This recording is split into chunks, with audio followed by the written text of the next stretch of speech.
Welcome back to my YouTube channel mister Prince. അപ്പോൾ നമ്മൾ ഇന്നത്തെ വീഡിയോയിൽ നോക്കാൻ പോകുന്നത് എന്താണെന്ന് വെച്ചാൽ, നമുക്കറിയാം നമ്മുടെ വൈറ്റ് ബീഡിൻ്റെ ദേഹത്ത് ഒരുപാട് സ്കാർസ് ഉണ്ട്. അത് നമ്മൾ വിചാരിച്ചത് നമ്മുടെ ഗോഡ് വാലിയിൽ വെച്ചായിരിക്കും നമ്മുടെ വൈറ്റ് ബീഡിന് കിട്ടിയിട്ടുണ്ടാവുക.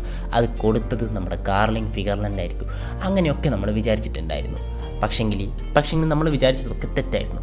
അപ്പോൾ ആരായിരിക്കും നമ്മുടെ വൈറ്റ് ബീഡിന് ആ സ്കാർ കൊടുത്തിട്ടുണ്ടാവുക? അതാണ് നമ്മൾ ഇന്നത്തെ വീഡിയോയിൽ നോക്കാൻ പോകുന്നത്. അപ്പോൾ അതിനെക്കുറിച്ച് അറിയാൻ താല്പര്യമുള്ളവർ വീഡിയോ മുഴുവനായിട്ട് കാണുക. അതുപോലെ തന്നെ നമ്മുടെ ചാനൽ ഇപ്പോൾ 6K ആവാറായിട്ടുണ്ട്. നിങ്ങൾ വിചാരിച്ച ഇന്ന് തന്നെ അടുപ്പിക്കുക. അതുകൊണ്ട് നിങ്ങൾ എല്ലാവരും ഇന്ന് വീഡിയോ കാണുമ്പോൾ ചാനൽ സബ്സ്ക്രൈബ് ചെയ്യുക. അതുപോലെ തന്നെ നിങ്ങളെ ആനിമെ കാണുന്ന കൂട്ടുകാർക്ക് കൂടി ചാനലൊന്ന് അയച്ചു കൊടുക്കുക. അവരെ കൊണ്ടുകൂടി ഒന്ന് സബ്സ്ക്രൈബ് ചെയ്യിപ്പിക്കുക. എന്നാൽ നമുക്ക് പെട്ടെന്ന് തന്നെ 6K അടുപ്പിക്കാൻ പറ്റൂ. അതുപോലെ തന്നെ നമ്മുടെ വാട്സപ്പ് ഗ്രൂപ്പിൽ ലിങ്ക് താഴെ ഡിസ്ക്രിപ്ഷൻ കൊടുത്തിട്ടുണ്ട്. അതിൽ ജോയിൻ ചെയ്യാൻ താല്പര്യമുള്ളവർ അതിലും ജോയിൻ ചെയ്യുക. പിന്നെ വീഡിയോ ഹൈപ്പ് ചെയ്യുക. അപ്പോൾ ഞാൻ അധികം പറഞ്ഞു പഠിപ്പിക്കുന്നില്ല, നമുക്ക് നേരിട്ട് വീഡിയോയിലേക്ക് പോകാം. നമുക്കറിയാം നമ്മുടെ വൈറ്റ് ബീഡിൻ്റെ സ്കാർ കൊടുത്തത് നമ്മുടെ ഗാർലിംഗ് ആണെന്നും പറഞ്ഞ് ഗാർലിങ്ങിനെ ഒരുപാട് തലയിലെടുത്ത് വെച്ച് നടന്നിട്ടുണ്ടായിരുന്നു. പക്ഷേങ്കിൽ നമ്മൾ ഗോഡ് വാലിയിൽ നടന്ന സംഭവങ്ങൾ വെച്ച് നോക്കുമ്പോൾ ഗാർലിങ്ങിന് ഗോഡ് വാലി കഴിഞ്ഞപ്പോൾ കൊടുത്ത ടൈറ്റിലായിരുന്നു ചാമ്പ്യൻ ഓഫ് ഗോഡ് വാലി എന്ന്.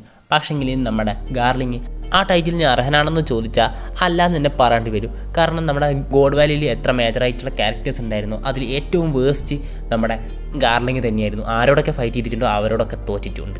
അപ്പോൾ പിന്നെ അത് വെറുതെ ഒരു പേരിന് മാത്രം കൊടുത്ത ടൈറ്റിലാണ് ഈ ചാമ്പ്യൻ ഓഫ് ഗോഡ് വാലി എന്നുള്ളത്. അപ്പോൾ അങ്ങനെയുള്ള ഒരാളാണ് നമ്മുടെ വൈറ്റ് ബീഡിന് സ്കാർ കൊടുത്തതെന്നാണ് നമ്മൾ വിചാരിച്ചിരുന്നത്. പക്ഷേങ്കിൽ നമ്മളെ ലേറ്റസ്റ്റ് ആയിട്ട് ഇറങ്ങിയിട്ടുള്ള ചാപ്റ്ററിൽ നമ്മൾ കണ്ടിട്ടുണ്ട് വൈറ്റ് ബീഡ് ഗോഡ് വാലി വിട്ട് പോകുന്ന സമയത്ത് വൈറ്റ് ബീഡിൻ്റെ ദേഹത്ത് ഒരു സ്കാർ പോലും ഇല്ല. അതുമാത്രമല്ല, അത് നമ്മുടെ വൈറ്റ് ബീഡിന് കൊടുക്കേണ്ട പവറും നമ്മുടെ ഗാർലിങ്ങിന് ഇല്ല എന്ന് തന്നെ നമുക്ക് പറയാം. എന്താണെന്ന് വെച്ചാൽ നമ്മൾ കണ്ടിട്ടുണ്ട് നമ്മുടെ വൈറ്റ് ബീഡ് നമ്മുടെ ടോമി റിവേഴ്സ്ഡ് റോക്സിൻ്റെ ഒരു അറ്റാക്ക് ബ്ലോക്ക് ചെയ്യുന്നത്, അതും തൻ്റെ കൈ വെച്ചിട്ട്. അതേസമയം തൻ്റെ ഭാര്യനെയും കുഞ്ഞിനെ ഷോൾഡറിലിട്ട് പോകുന്ന റോക്സിൻ്റെ കൂടെ നമ്മുടെ ഗാർലിംഗ് ഫൈറ്റ് ചെയ്തപ്പോൾ എങ്ങനെയാണ് തോറ്റതെന്ന് നമ്മൾ കണ്ടിട്ടുണ്ട്. അപ്പോൾ നമ്മുടെ വൈറ്റ് ബീഡിന് ടോമി റിവേഴ്സ്ഡ് റോക്സിൻ്റെ അറ്റാക്ക് ബ്ലോക്ക് ചെയ്യേണ്ട പവർ ഉണ്ടെങ്കിൽ നമ്മുടെ ഗാർലിംഗ് എങ്ങനെയാണ് നമ്മുടെ വൈറ്റ് ബീഡുമായിട്ട് ഫൈറ്റ് ചെയ്ത് വൈറ്റ് ബീഡിൻ്റെ ദേഹത്ത് ഒരു സ്കാർ കൊടുക്കുക?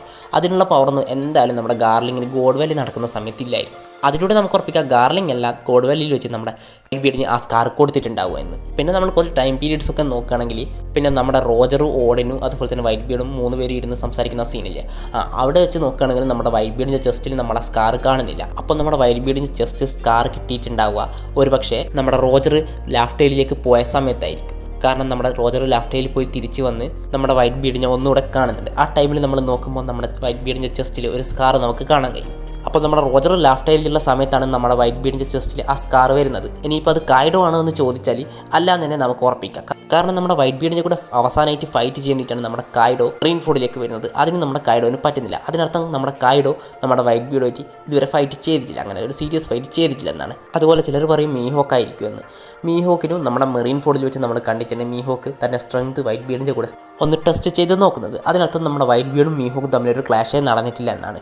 പിന്നെ ചിലർ പറയും നമ്മുടെ ഷെംറോക്ക് ആയിരിക്കുമെന്ന്. ഷെംറോക്ക് ആവാനും ചാൻസ് ഇല്ല. കാരണം ആ ഒരു ടൈമിൽ നമ്മുടെ ഷെംറോക്കിന് ഏകദേശം 15 വയസ്സായിട്ടേ കാണുകയുള്ളൂ. ആ ടൈമിൽ നമ്മുടെ വൈറ്റ് ബീഡിൻ്റെ ദേഹത്ത് സ്കാർ ചെയ്യാനുള്ള പവറൊന്നും എന്തായാലും നമ്മുടെ ഷെംറോക്കിന് ഉണ്ടാവില്ല.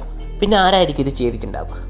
ഒരു പക്ഷേ ഇതിന് കാരണം നമ്മുടെ മേൻ വിത്ത് ബേൺഡ് സ്കാർ എന്ന് പറയുന്ന ആ ക്യാരക്ടർ ആവാൻ ചാൻസ് ഉണ്ട്. നമുക്കറിയാം ആ ക്യാരക്ടറിൻ്റെ കയ്യിലുള്ള പോണിഗ്ലിഫ് നമ്മുടെ ഫിഷ്മാൻ ഐലൻഡിൽ നിന്നാണ് ആ ക്യാരക്ടർ കൊണ്ടുപോയത്.